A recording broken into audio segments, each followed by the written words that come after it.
안녕하세요. 뉴스반장입니다. 일단 뭐 현안이 불거졌으니까 바로 좀 질문 드려야 될 것 같은데요. 최상병 특검법 결국 이제 그 정부로 이송이 될 텐데 윤석열 대통령의 선택이 지금 이제 최대의 관심사입니다. 어떤 입장일까요? 기본적인 입장은 이제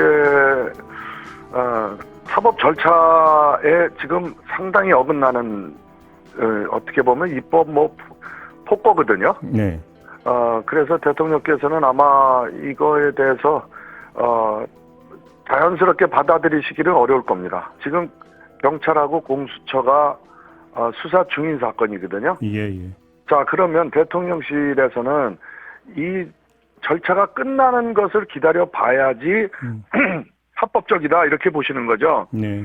그런 다음에 부족하다고 판단되거나 아니면 좀 더 사회적 합의가 좀 필요하면 네.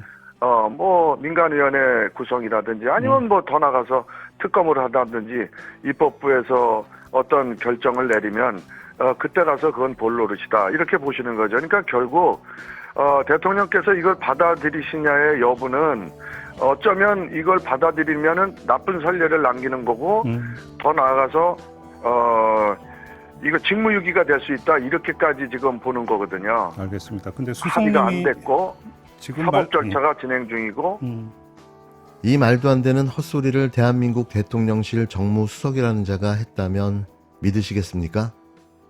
제가 살아오면서 들어본 말 중 가장 황당하고 어이없는 주장이었는데요. 말 그대로 그냥 주장이었습니다. 쉽게 말해 개똥철학. 아무 말 대잔치 말고는 뭐라고 표현할 수가 없는데요. 어쩌면 대통령 참모라고 뽑아놓은 자의 수준이 이 모양 이 꼴아진 걸까요? 홍철호 대통령실 정무수석이 3일 국회를 통과한 최상병 특검법에 대해 윤석열 대통령이 받아들이기 어려울 것이라고 잘라 말했습니다. 홍 수석은 이날 MBC 라디오 김종배의 시선집중에 출연해 최상병 특검법에 대해 대통령실의 기본적인 입장은 사법 절차에 상당히 어긋나는 입법 폭주라며 이렇게 말했는데요. 그는 이태원 특별법과 최상병 특검법은 다르다면서 현재 사법 절차가 진행 중이고 여야 합의가 되지 않았다는 점을 들었습니다. 그러면서 대통령은 사법 절차가 끝나는 것을 기다려봐야지 합법적이라고 보는 것이며 이를 받아들이면 나쁜 선례를 남기는 것이고 더 나아가 직무유기가 될 수 있다고 보는 것이라고 횡설수설해댔는데요. 도무지 무슨 이야기를 하는지 알아들을 수가 없었습니다. 왜 국민의 대표로 뽑힌 국회의원이 발의한 특검법이 국회의 폭주가 되는 거며 사법 절차, 즉 공수처 수사가 진행 중이며 여야 합의가 안 됐다는 이유를 들었는데요. 이게 이해가 되시나요? 국회에서 정상적인 절차로 표결에 통과된 법안이 입법 폭주인가요? 그리고 사법 절차가 진행 중인 상황에서 특검법이 실시된 사례도 차고 넘치는데요. 여야 합의가 안 돼 패스트 트랙으로 지정하고 모든 절차를 거쳐 통과된 입법이 무슨 문제라도 있는 것처럼 떠들어댔는데요. 그의 말은 아무런 근거도 아무런 이유도 없는 뻘소리였습니다. 최상병 특검법이 국회를 통과한 가운데 수사외압 의혹을 들여다보고 있는 고위공직자 범죄수사처, 약칭 공수처가 수사에 속도를 내고 있습니다. 주말인 4일 VIP 경로서를 전한 인물로 지목된 김기한 해병대 사령관을 불러 15시간 동안 조사했는데요. 최상병 특검법이 국회를 통과하자마자 수사의 속도가 느닷없이 빨라지기 시작한 겁니다. 어쩌면 하는 짓이 이렇게 예측이 가능할까요? 이건 또 누가 지시하고 누가 명령을 내린 걸까요? 만만디, 천하태평으로 일관하던 수사가 급발진을 시작했는데요. 이유는 너무나도 분명합니다. 특검으로 진상을 밝히기 전에 공수처 수사를 서둘러 감출 수 있는 건 감추고 덮을 수 있는 건 덮고 대충 수사를 축소하고 무마하겠다는 의도로 읽히는데요. 또 같은 짓을 시작한 거죠. 개버릇은 남을 줄 수가 없습니다. 외압 의혹을 폭로한 박정훈 전 해병대 수사단장은 김기한 사령관이 자신에게 VIP가 경로했다는 말을 했다고 주장했는데요. 하지만 김 사령관은 이를 부인해왔습니다. 김 사령관은 윗선의 연락을 받고 임성근 전 사단장 등 8명의 혐의자로 특정한 해병대 수사단의 조사 결과를 경찰에 넘기지 못하도록 압력을 행사한 혐의를 받고 있는데요. 공수처는 김 사령관에게 이종섭 전 국방부 장관으로부터 어떤 지시를 받았는지, 대통령 경로 발언을 전한 적이 있는지를 캐물은 것으로 알려졌습니다. 이날 공수처가 준비한 질문지는 모두 200쪽 정도 되는 것으로 알려졌는데요. 조사도 최상병 수사를 지휘하는 차정현 수사기획관이 직접 맡았습니다. 공수처로서도 김 사령관을 윗선 수사로 이어갈 핵심 고리로 판단하고 있는 것으로 보여지는데요.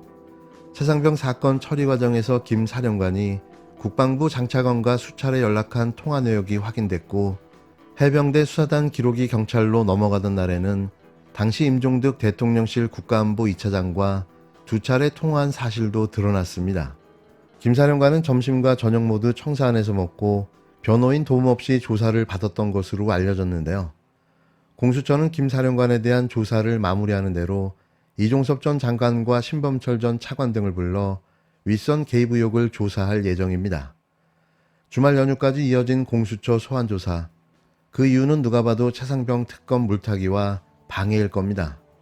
김기현 사령관은 지금껏 VIP 경로소를 비롯한 외압 의혹을 계속 부인해 왔는데요. 아직까지 그 거짓말은 그대로 유지되고 있습니다. 최상병의 죽음에 사단장까지 책임이 있다는 수사단 조사 결과를 두고 불거진 외압 의혹, 특정 인물 구하기를 위한 상식 밖의 수사 개입이었는데요. 누가 봐도 윗선, 권력자가 영향력을 행사했다는 사실을 단숨에 알 수 있었습니다. 보고를 받고 서류에 서명까지 한 이종섭 당시 국방부 장관이 하루 만에 사건 이첩을 돌연 보류하라고 지시한 게 발단이었는데요. 박정훈 대령 측은 이 같은 지시가 사실상 수사 결과에 대한 축소이자 윗선 개입이라고 주장하고 있습니다. 하지만 김기현 사령관은 이 과정에서의 외압은 없었다고 줄곧 밝혀왔는데요. 이른바 VIP 경로소를 비롯한 의혹들을 전면 부인해온 건데, 박정훈 대령의 재판 과정에서 공개된 김 사령관 수첩송 메모가 논란이 됐습니다. 법무관리관으로부터 어떤 것도 정확하게 이야기되지 않고 있다는 대목에 이어 그 아래 파랗게 지워진 글씨가 논란을 만들어냈는데요. 장관님, 제가 책임지고 넘기겠다. 내일이라는 문장이라고 박 대령 측은 설명했습니다. 이에 대해 김 사령관은 메모를 적은 건 맞지만 자신의 생각인지 박 대령의 말을 옮긴 것인지 기억이 나지 않는다고 법정에서 밝혔는데요. 하지만 김 사령관이 자신이 책임질 테니 사건을 원래 계획대로 경찰에 넘기게 해달라고 말하기 위해 준비한 정황이라면서 당시 사건 처리 과정에 둘러싼 외압이 있었음을 보여주는 또 다른 정황이라는 해석이 나옵니다. 박정훈 대령의 법률 대리인인 김정민 변호사는 장관한테 최종 결심을 자기도 통보한 거 아닌가라고 추정한 거라며, 그런데 그것이 지금 이렇게 엄청난 파장을 불러일으키니까 일부러 그걸 지운 거라고 주장했는데요. 앞서 김 사령관은 지난 총선 직후 장병들에게 말하지 못한 고뇌만이 가득하다는 내용이 담긴 지휘 서신을 보내 여러 해석이 나오기도 했습니다. 이미 모든 퍼즐이 다 맞춰져 가고 있고 누가 이번 사건의 진짜 범인인지까지도 사실상 다 드러났는데요. 이게 버틴다고, 모른 척한다고 없어지는 일이 아닐 겁니다. 이번 사안은 대통령이 탄핵당할 수밖에 없는 중대한 국기문란 사건인데요. 지금 똥줄이 바짝바짝 타들어가고 있는 건 이 세 사람일 겁니다. 대한민국을 위해서 지금 최해병 특검법 통과가 필요한 4가지 이유를 말씀드리겠습니다. 1번, 신속한 사건 해결로 군을 본연의 자리에 돌려놓기 위해서 특검이 필요합니다. 공수처가 사건 접수 후 최초 압수수색까지 5개월 걸렸습니다. 압수물 분석 완료에만 3개월이 걸렸습니다. 이제야 첫 소환 조사를 통보했다고 합니다. 앞으로 몇 달 혹은 몇 년을 더 끌지 알 수가 없습니다. 최해병 순직 사건을 이첩받은 경북경찰청은 7개월 넘게 감감무소식입니다. 이에 반해 특검 수사기간은 2개월, 대통령 승인을 받아 연장해도 최대 3개월입니다.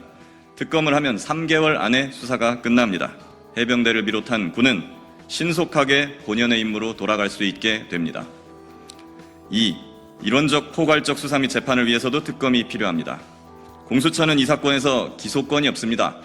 공수처가 수개월, 수년이 걸려서 수사를 끝내더라도 공수처는 검찰로 사건을 송부해야 할 뿐입니다. 그러면 또다시 검찰 수사가 시작됩니다. 한편 검찰은 대통령 부인 사건을 2년째 수사하고 있습니다. 야당 대표 수사도 2년이 넘게 했습니다. 이런 식으로 해서 과연 언제 최해병 사건을 마무리 지을 수 있겠습니까? 과연 언제가 되어야 우리 군이 안보에 집중하고 정치인들이 국정과 민생에 집중할 수 있겠습니까? 게다가 이 사건 수사 대상에는 현역 군인도 포함됩니다. 현역 군인은 재판권이 군사법원에 있습니다. 따라서 이들은 민간검찰이 아니라 군검찰로 사건이 쪼개져서 이첩될 수 있습니다. 그리 되면 이 사건 처리 권한을 지금 최혜병 외압 사건을 만들어낸 권력자의 눈치만 보는 군인들의 손아귀에 넘겨주게 되는 꼴입니다. 이것을 공정하다고 할 수 있겠습니까? 사건이 이리저리 쪼개지고 이송되며 유야무야되어서는 안 됩니다.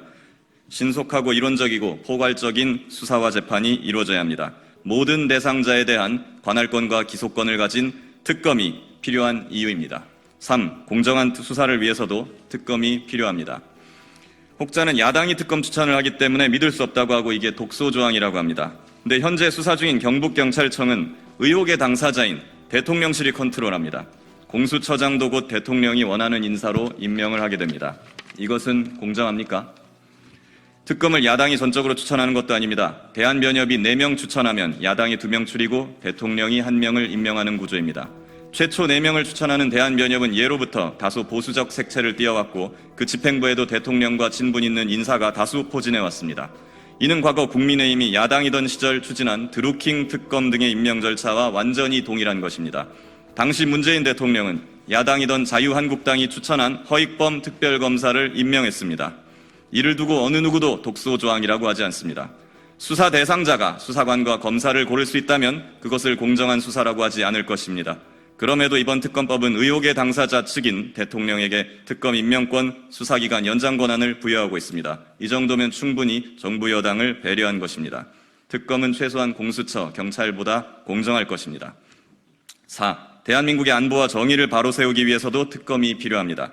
최혜병 사건은 정치적 사안이 아닙니다. 영부인 명품백, 주가 조작 사건 등에 비해서 정치적인 요소가 거의 없다시피 합니다. 이 사안은 국가를 위해 희생한 군인에 대한 예우의 문제이고 법과 원칙대로 사령관 참모총장 국방장관까지 보고하고 외압에 맞서서 당당하게 일을 처리한 강직한 군인에 대한 명예의 문제일 뿐입니다. 그럼에도 불구하고 이를 여기까지 커지게 만든 책임은 누구에게 있습니까? 부하가 죽었는데 하급 지휘관에게 책임을 뒤집어 씌우고 빠져나가는 장군들, 권력자 눈치만 보면서 바른 소리 한번 못하는 장군들, 외압에 맞서 바른 소리하는 부하를 지켜 죽이는커녕 사지로 밀어넣은 장군들, 그러면서 어디 가서 장군 임내, 사령관 임내 하면서 대접받으려 하는 그런 무책임한 장군들, 이런 사람들이야말로 대한민국 국군을 좀먹고 진짜 안보를 위협하는 자들입니다. 대통령께서 밝힌 국정 쇄신 대상이 여기에도 있는 것입니다. 특검으로 진실을 밝히고 군을 쇄신해야 합니다. 그것이 최혜병의 넋을 기리고 대한민국의 자유와 정의를 구하는 길입니다. 제발 부탁드립니다. 여야를 떠나 보수 진보를 떠나 나라를 사랑하고 우리 군을 사랑하는 사람이라면 모두 함께 최혜병 특검에 동참해 주십시오.